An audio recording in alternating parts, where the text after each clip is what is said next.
সকলকে স্বাগত। আমি প্রগতি শুরু করছি আজকের সংবাদ। অবশেষে ব্যবসায়ীদের উচ্ছেদ নয়, তারা যাতে ছোট জায়গা নিয়ে ব্যবসা করতে পারে তার ব্যবস্থা করে দিলেন এলাকার বিধায়ক সূর্যকান্ত অট্ট। রবিবার সকাল থেকে দিনভর জায়গা মাপজোকের কাজ চলে। এই দিন সকাল থেকে বেলদা বাসস্ট্যান্ডের ব্যবসায়ীদের চোখে মুখে আতঙ্কের ছাপ লক্ষ্য করা যায়। অবশেষে ব্যবসায়ীদের উচ্ছেদ নয়, তারা যাতে ছোট জায়গা নিয়ে ব্যবসা করতে পারে তার ব্যবস্থা করে দিলেন এলাকার বিধায়ক সূর্যকান্ত অট্ট। রবিবার সকাল থেকে দিনভর জায়গা মাপজোকের কাজ চলে। এই দিন সকাল থেকে বেলদা বাসস্ট্যান্ডের ব্যবসায়ীদের চোখে মুখে আতঙ্কের ছাপ লক্ষ্য করা যায়। তাদের কি ব্যবসা একেবারে বন্ধ হয়ে যাবে? একেবারে কি উচ্ছেদ হতে হবে? যেভাবে আগে থেকে পূর্ত দপ্তরের কর্তারা মাপঝোক করে বলেছিলেন তাতে আতঙ্ক দেখা দিয়েছিল। অবশেষে সমস্ত সরকারি ইঞ্জিনিয়ার থেকে শুরু করে ভূমি দপ্তর, পুলিশ প্রশাসন, ব্যবসায়ী থেকে শুরু করে রাজনৈতিক দলের নেতা বিধায়ক উপস্থিত থেকে কতটা ভাঙতে হবে তার নির্দেশ দিয়ে দেওয়া হলো। পাশাপাশি যাতে ব্যবসায়ীরা একেবারে উচ্ছেদ না হয় তার জন্য বিকল্প ব্যবস্থা করার আশ্বাস দিলেন বিধায়ক। উল্লেখ থাকে, বেলদা বাসস্ট্যান্ড এলাকায় রাস্তা সম্প্রসারণের পাশাপাশি বাসস্ট্যান্ডে যাতে গাড়ি প্রবেশের কোনো অসুবিধা না হয় তার জন্য 68 ফুট জায়গার প্রয়োজন। সেই মতো পূর্ত দপ্তরের পক্ষ থেকে সরকারি জায়গা খালি করে দেওয়ার কথা বলেছে। আর রবিবার ছিল ফাইনাল মাপ। এই দিন আমিন ডেকে সরকারি জায়গা বের করে যতটা লাগতে তা খালি করার নির্দেশ দেওয়া হয়। পাশাপাশি বেলদা বাসস্ট্যান্ড থেকে শ্যামপুরা বাইপাস পর্যন্ত এই রাস্তার কাজ শেষ হওয়ার পরে 2025 সালে শুরু হবে 45 ফুটের রাস্তা। এখানে তো টোটাল ডিমার্কেশন হচ্ছে না, আমাদের রাস্তার জন্য যেটুকু দরকার, ঠিক আছে? বাকি কোশ্চেন আমাদের বিএলআর অথরিটিরা বুঝে নেবে। টোটালটাই আলাদা, সেটা এই সঙ্গে মিলাবে না। না, আমি ওটা বলেছি না। আপনি আপনার তোর প্রবলেম কি বল না। আমার হচ্ছে কত ল্যান্ড অ্যাকুইজিশন। তোর প্রবলেমটা কি? আমার পয়েন্টটা খুঁজে পাচ্ছি না। আমার তোর পয়েন্ট কি? তোর তো জায়গা নেই। এই পয়েন্ট আমার এখানে জায়গা আছে তো। কোথায় আছে? ওইখানে আছে। সেখানে যখন যাবে তখন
SH5 যেটা আমাদের রাস্তার কাজ চলছে স্টেট হাইওয়ে, সেই বাসস্ট্যান্ডটা অনেক দিনের মানুষের স্বপ্ন ছিল যে বেলদা বাসস্ট্যান্ডটা যেন একটু চওড়া হয়।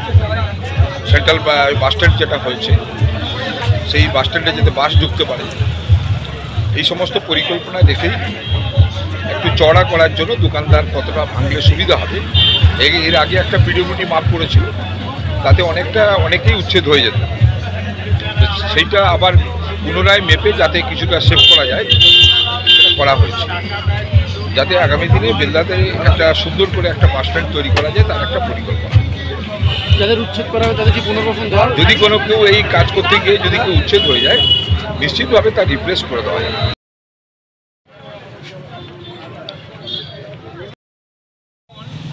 ল্যান্ড অ্যাকুইজিশনে ল্যান্ড ডিস্টেন্স মাপা হয় না, এই সাহেব আছে, জিজ্ঞেস করুন। দুটো রাস্তাকে মিডিল করায়, মিডিল থেকে ওনারা মেপে নিয়ে যান, সেই মতোই মেপে নিয়ে যান। এখানে আমরা অন্য ডিমার্কেশন করছি। আচ্ছা, আমাদের এখানে তো টোটাল ডিমার্কেশন হচ্ছে না, আমাদের রাস্তার জন্য যেটুকু দরকার, ঠিক আছে? বাকি কোশ্চেন আমাদের বিএলআর অথরিটিরা বুঝে নেবে। টোটালটাই আলাদা, সেটা এই সঙ্গে মিলাবে না। না, আমি ওটা বলেছি না। আপনি আপনার তোর প্রবলেম কি বল না। আমার হচ্ছে কত ল্যান্ড অ্যাকুইজিশন। তোর প্রবলেমটা কি? আমার পয়েন্টটা খুঁজে পাচ্ছি না। তোর পয়েন্ট কি? তোর তো জায়গা নেই। এই পয়েন্ট আমার এখানে জায়গা আছে তো। কোথায় আছে? ওইখানে আছে। সেখানে যখন যাবে তখন। রাজ্য সরকার অপরাজিতা বিল পাশ করেছে বিধানসভায়, আর এই বিলে স্বাক্ষর হয়নি। এমনকি কেন্দ্রীয় সরকার এই বিল পাশ করেনি। এই বিল পাশের দাবিতে শনিবার সারা রাজ্য জুড়ে মহিলা তৃণমূল কংগ্রেসের পক্ষ থেকে মিছিল করা হয়। আর রবিবার অবস্থান বিক্ষোভ কর্মসূচি চলে রাজ্য জুড়ে। রাজ্য সরকার অপরাজিতা বিল পাশ করেছে বিধানসভায়, আর এই বিলে স্বাক্ষর হয়নি। এমনকি কেন্দ্রীয় সরকার এই বিল পাশ করেনি। এই বিল পাশের দাবিতে শনিবার সারা রাজ্য জুড়ে মহিলা তৃণমূল কংগ্রেসের পক্ষ থেকে মিছিল করা হয়। আর রবিবার অবস্থান বিক্ষোভ কর্মসূচি চলে রাজ্য জুড়ে। এদিন নারায়ণগড় ব্লক মহিলা তৃণমূল কংগ্রেসের পক্ষ থেকে বেলদা গান্ধী পার্কে অবস্থান বিক্ষোভ কর্মসূচি চলে। এই কর্মসূচিতে হাজির ছিলেন বিধায়ক সূর্যকান্ত দত্ত, ব্লক তৃণমূল মহিলা কংগ্রেসের সভানেত্রী সুপর্ণা জৈন, ব্লক তৃণমূলের সভাপতি সুকুমার জানা সহ প্রমুখ। এদিন অবস্থান বিক্ষোভ সভায় বক্তব্য রাখতে গিয়ে বিধায়ক বলেন, যারা আরজি কর নিয়ে এত আন্দোলন করলেন তারা কেন কেন্দ্র সরকারকে চাপ দিচ্ছেন না অপরাজিতা বিল যাতে পাশ করানো যায়? তারা করবেন না, কারণ তাদের অধিকাংশ তো এই ধরনের কাজের সঙ্গে যুক্ত। তাদের শাস্তি হবে, তাই তারা কি চাইবেন? ভারত স্বাধীন বর্ষে একটা রাজনৈতিক দল তারা তৈরি করেছিলেন, যারা বলেছিলেন প্রতিরোধ হয়েছে, প্রতিবাদ হয়েছে, রাস্তা করানো হয়েছে, নানান ঘটনা। সর্বোপরি আমি আপনাদের নারীদের ভূমিকা আমরা অস্বীকার করতে পারি না। স্বাধীনতা সংগ্রামের আমরা পড়েছি, সরোজিনী নাইডুর কথা পড়েছি, আমরা ভিকাইজি কামার কথা পড়েছি, আমরা অরুণা আশফ আলী মহিলা, কস্তুরবাই গান্ধী তার কথা পড়েছি, কমলা নেহরুর কথা পড়েছি, উষা স্বাধীনতা সংগ্রামী, আমাদের ভারতবর্ষের স্বাধীনতা সংগ্রামে তাদের অগ্রণী ভূমিকা আমরা দেখেছি। ভারত স্বাধীন বর্ষে একটা রাজনৈতিক দল তারা তৈরি করেছিলেন, যারা বলেছিলেন মোমবাতি মিছিল করে অভয়ের শাস্তি চাই, বিচার চাই। আমরাও করেছিলাম, আমরাও ন্যায্যভাবে মানুষকে বলেছিলাম অভয়ের বিচার হবে, অভয়ের বিচারে আমাদের সরকারের কোনো কার্পণ্য থাকবে না। এই অভয়ের বিচার যাতে তার পরিবার পায়, এবং সঙ্গে সঙ্গে মমতা বন্দ্যোপাধ্যায় দাবি করলেন যে ভারতবর্ষের প্রতিদিন প্রায় 29,000 মানুষ মহিলারা ধর্ষিত হচ্ছেন। ভারতবর্ষের এই সরকারের আমলে মাদ্রাজ থেকে শুরু করে, দিল্লি থেকে শুরু করে মণিপুরের মতো একটি রাজ্যে প্রকাশ্য দিনের বেলায় উলঙ্গ করে ধর্ষণ, প্রকাশ্যে রাস্তার উপর ধর্ষণ, এবং সেই মহিলার ছবি সারা ভারতবর্ষের মানুষের কাছে ফেসবুকে ছেড়ে দিয়ে একটা উন্মাদনা তৈরি করার চেষ্টা হচ্ছে সরকার কার? ভারতীয় জনতা। পূর্ব মেদিনীপুর জেলার ময়না বিধানসভা কেন্দ্রের রাজ্যের নির্ধারিত কর্মসূচি অনুযায়ী ময়নায় বিজেপি সদস্য অভিযান ও জনসংযোগ কর্মসূচিতে তমলুক লোকসভার সাংসদ অভিজিৎ গঙ্গোপাধ্যায় সদস্য সংগ্রহ করলেন। সাধারণ মানুষের সঙ্গে জনসংযোগ করলেন, সাধারণ মানুষের অভাব অভিযোগের কথাও শুনলেন। তারা যা করেনি তিনি তা করবেন এবং এলাকার সার্বিক উন্নয়ন যতটা বাড়ানো যায় সেটা তিনি করবেন।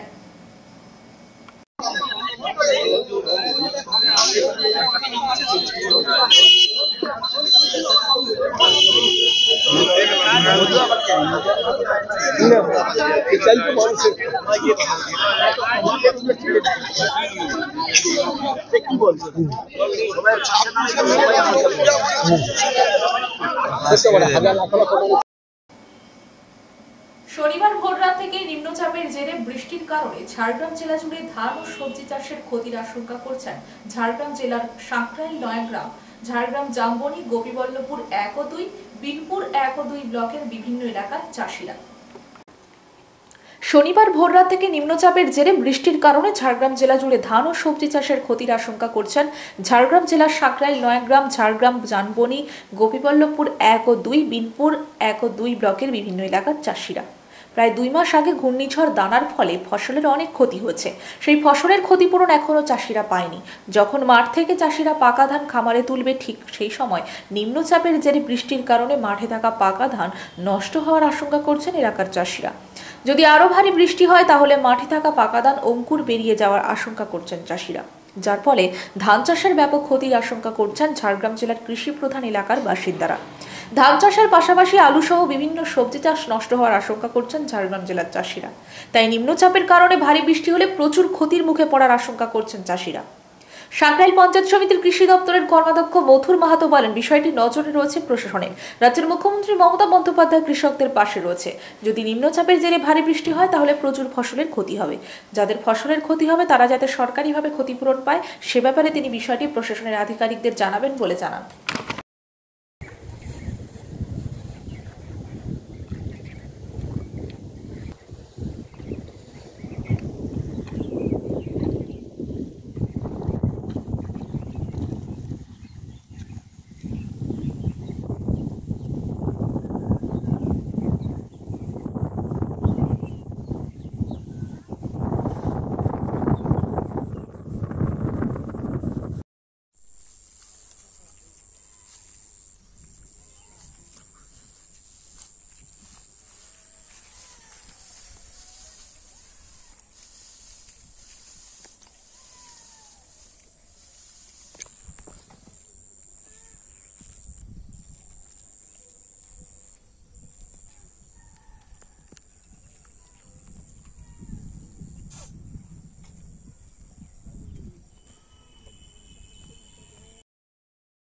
কি সমস্যায় পড়বেন এই বৃষ্টি, কি বলবেন?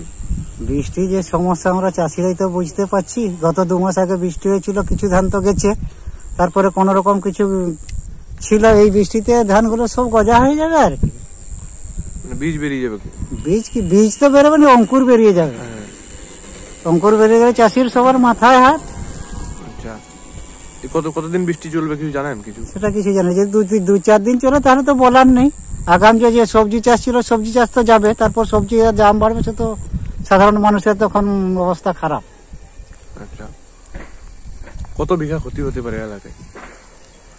কত বিঘা ক্ষতি? আমাদের এলাকা ভিত্তিক হলে প্রায় 100 একর। আচ্ছা, আগের বারে কি ক্ষতিপূরণ পেয়েছিলেন? না, ক্ষতিপূরণ তো পাইনি। নির্ভরশীল, ফলে ভবিষ্যৎ বিপন্ন। সরকারি কাজ নেই, মহিলাদেরও কাজ নেই বলে অভিযোগ করেন সিপিআই এর রাজ্য সম্পাদক স্বপন ব্যানার্জি। সিপিআই এর পশ্চিমবঙ্গ মহিলা সমিতির রাজ্য সম্মেলন অনুষ্ঠিত হলো ঝাড়গ্রামে। ঝাড়গ্রামে এই প্রথম কোন রাজনৈতিক দলের রাজ্য সম্মেলন অনুষ্ঠিত হলো। নির্ভরশীল, ফলে ভবিষ্যৎ বিপন্ন। সরকারি কাজ নেই, মহিলাদের কাজ নেই বলে অভিযোগ করেন সিপিআই এর রাজ্য সম্পাদক স্বপন ব্যানার্জি। সিপিআই এর পশ্চিমবঙ্গ মহিলা সমিতির রাজ্য সম্মেলন অনুষ্ঠিত হলো ঝাড়গ্রামে। ঝাড়গ্রামে এই প্রথম কোনো রাজনৈতিক দলের রাজ্য সম্মেলন অনুষ্ঠিত হলো। বিদায়ী সম্পাদিকা শামুশ্রী দাস। রবিবার নতুন সম্পাদিকা হলেন পারমিতা দাশগুপ্ত, ভ্রান্তি অধিকারী, ওয়ার্কিং প্রেসিডেন্ট মধুচন্দ্রা দেব, ট্রেজারার শম্পা মুখার্জি। বিদায় সম্পাদিকা বলেন, উন্নয়নের টাকা বর্তমান সরকারের আমলে অনেক বেশি আসে, তবে উন্নয়নের এই রাস্তা তৈরি করেছিল বামফ্রন্ট। লক্ষ্মীর ভান্ডার সহ একাধিক প্রকল্পে সেই উন্নয়নের টাকা খরচ করা হচ্ছে, তার এখনও সংখ্যায় কম, কারণ এলাকায় কাজ করতে গেলে বিভিন্ন সামাজিক ভাতা থেকে ছেঁটে ফেলা হচ্ছে, তাই ইচ্ছে থাকলেও অনেকেই তাদের সাথে মিশতে পারছেন না। আগামী 30শে নভেম্বর এবং 1 ডিসেম্বর 2 দিনব্যাপী ঝাড়গ্রামে একটি বেসরকারি কমিউনিটি হলে এই প্রোগ্রাম অনুষ্ঠিত হয়। শহরে মিছিলও করেন মহিলারা। সিপিআই এর রাজ্য সম্পাদক স্বপন ব্যানার্জি বলেন, বামফ্রন্টের আমলে নারী নির্যাতন কম ছিল, বর্তমান সরকারের আমলে নারী নির্যাতন বেড়েছে, বিশেষ করে শিশু যৌন নির্যাতন ও খুনের ঘটনা বেড়েছে। ক্রিমিনাল সাইকোলজির আধিক্য বাড়ছে পশ্চিমবঙ্গে। লোম্পেনরা সব এই দলে ঢুকছে। আরজি করের খুন ধর্ষণের মোটিভ বার করতে গিয়ে দেখা গেল বড় করাপশন। জাল ওষুধ, দেহ পাচার সহ সমস্ত কিছুতেই করাপশন। এতে মুখ্যমন্ত্রীর ভূমিকা নিন্দাজনক। তিনি সত্য ঘটনা দোষীদের আড়াল করার চেষ্টা করছেন।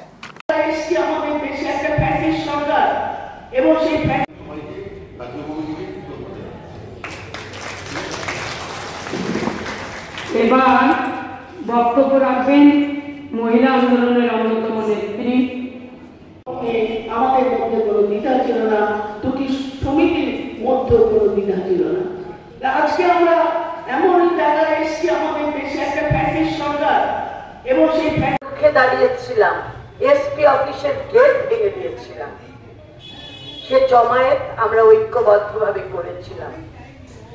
আমরা নারী নতুন সম্পাদিকা পারমিতা দাশগুপ্ত, প্রেসিডেন্ট ভ্রান্তি অধিকারী, ওয়ার্কিং প্রেসিডেন্ট মধুচন্দ্রা দেব, ট্রেজারার স্বপ্না মুখার্জি। দিদি, আপনার কাছেই তাহলে নতুন যাই। ঝাড়গ্রাম জেলা এর আগে কোথাও কোনোদিন কোনো এরকম জেলা সম্মেলন হয়নি, এই প্রথম কোনো রাজ্য সম্মেলন জেলায় হলো।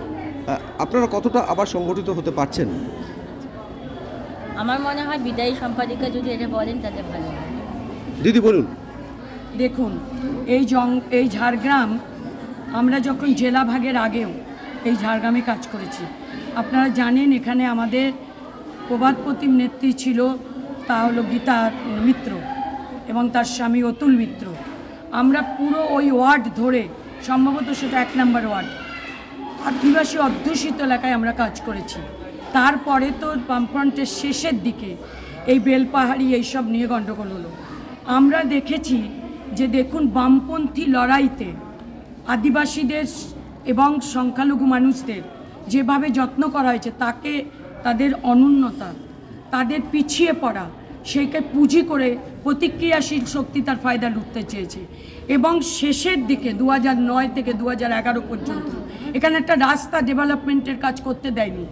তার পরবর্তীকালে দুর্ভাগ্যবশত 11 সালে লেফট ফ্রন্ট গভর্নমেন্ট নেই, এর পরবর্তীকালে হ্যাঁ উন্নয়নের টাকা অনেক বেশি আসে এখন, কিন্তু উন্নয়নের বীজ বুনেছিল বামফ্রন্ট, তাহলে 30 পঞ্চায়েতের মধ্যে দিয়ে। এখন উন্নয়নের টাকা যেভাবে মানুষের টাকা, লক্ষ্মীর ভাণ্ডার শুরু করে রূপসী ভাতা, নানা ভাতা এবং মেলা খেলায় করা হচ্ছে, আমরা দৃঢ়তা বিরোধী করি। আবাসনগুলো যেভাবে বন্টন করা হচ্ছে, সে বন্টনটা করা হচ্ছে কিন্তু মুখ চাওয়াচাই করে, স্বজন পোষণ করে। আমরা মনে করি যে প্রকৃতপক্ষে আমরা কর্মসূচিও নিচ্ছি যে জন উন্নয়ন প্রকল্পগুলো যেগুলো আছে তা আমাদের গ্রুপ করতে হবে এবং তাকে সকলের কাছে, প্রাপকের, উপভোক্তার কাছে পৌঁছাতে হবে। উপভোক্তা চুজ করার ক্ষেত্রে আমাদের লড়াইয়ে যেতে হবে।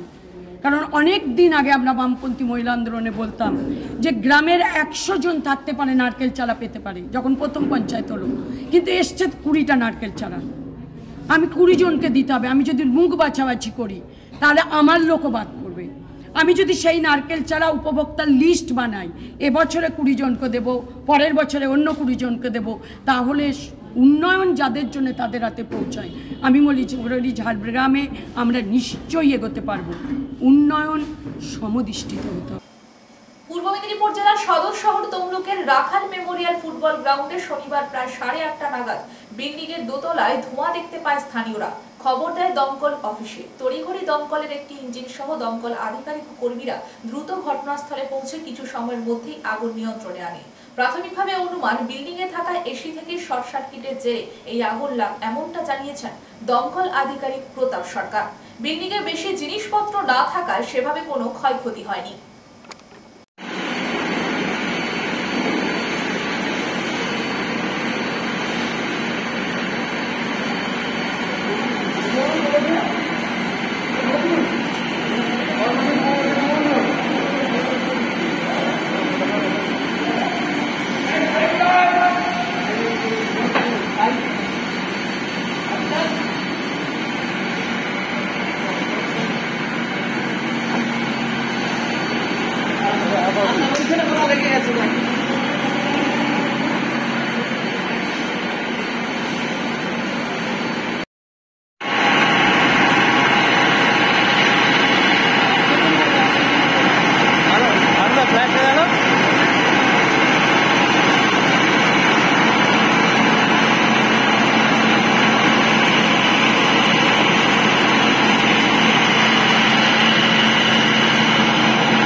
রাতের অন্ধকারে খালের মাটি চুরির অভিযোগ স্থানীয় তৃণমূল নেতার বিরুদ্ধে। গ্রামবাসীদের তৎপরতায় মাটি কাটা বন্ধ।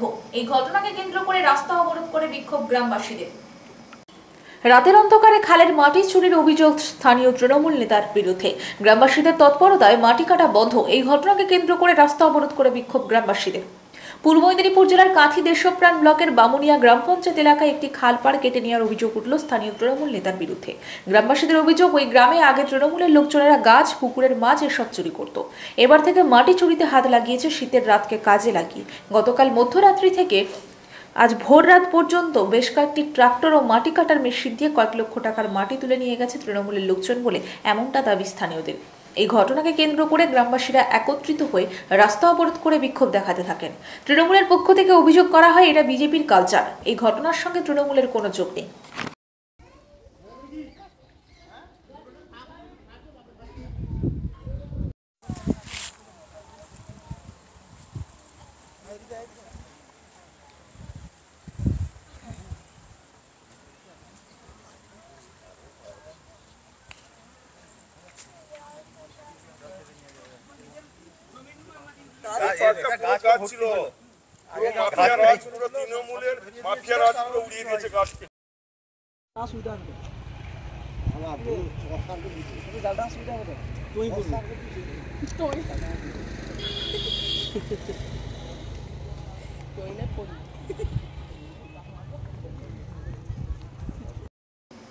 পর্যটনে বিশেষ নজরদারির কথা ঘোষণা করেছে রাজ্য সরকার, অথচ পর্যটন স্থলগুলোতে ন্যূনতম পরিষেবা বাথরুম আজ পর্যন্ত চালু করতে পারল না প্রশাসন। এর কারণ জানতে গিয়ে জেলা প্রশাসক সুনীল আগারওয়াল জেলার বন আধিকারিক ডিএফওকে কাঠগড়ায় দাঁড় করিয়েছেন। পর্যটনে বিশেষ নজরদারির কথা ঘোষণা করেছে রাজ্য সরকার, অথচ পর্যটন স্থলগুলোতে ন্যূনতম পরিষেবা বাথরুম আজ পর্যন্ত চালু করতে পারল না প্রশাসন। এর কারণ জানতে গিয়ে জেলা শাসক সুনীল আগারওয়াল জেলার বন আধিকারিক ডিএফওকেই কাঠগড়ায় দাঁড় করিয়েছেন। শান্ত জঙ্গলমহল এখন পর্যটকদের অন্যতম ডেস্টিনেশন। সারা বছরই কম বেশি পর্যটকদের ভিড় থাকে এখানে। তার মধ্যে অন্যতম বেলপাহাড়ি। নদী, পাহাড়, জঙ্গলের সহাবস্থান দেখতে প্রচুর পর্যটক ভিড় করেন এখানে, অথচ এখানে ঘুরতে এসে চরম সমস্যায় পড়েন পর্যটকরা। মহিলা পর্যটকদের সমস্যা আরও কয়েক গুণ বেশি, কারণ বেলপাহাড়িতে একাধিক পর্যটন কেন্দ্র রয়েছে। এগুলো ঘুরতে সারাদিন লেগে যায়। এই সময় কারো টয়লেটের প্রয়োজন পড়লে চরম সমস্যায় পড়েন পর্যটকরা।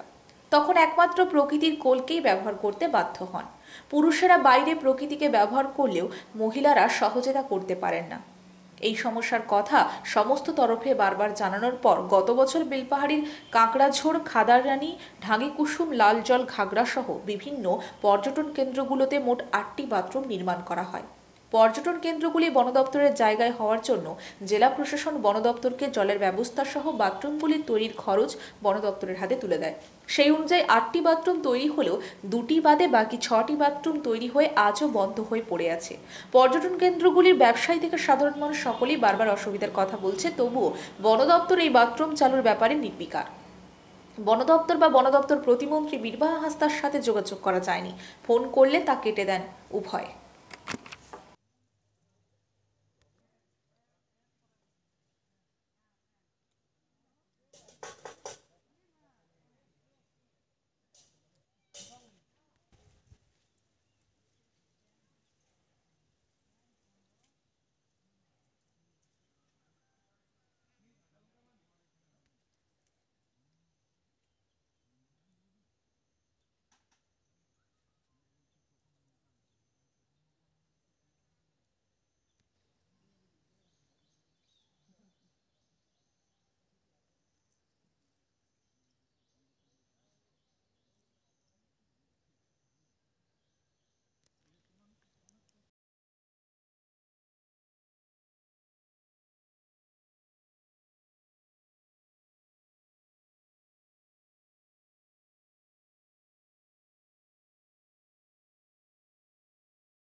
আপনাদের তরফ থেকে আমাদের তরফ থেকে বেশ কিছু বাথরুম করে দেওয়া হয়েছিল, কিন্তু সেই বাথরুমগুলো একটাও এখন পর্যন্ত খোলা নেই।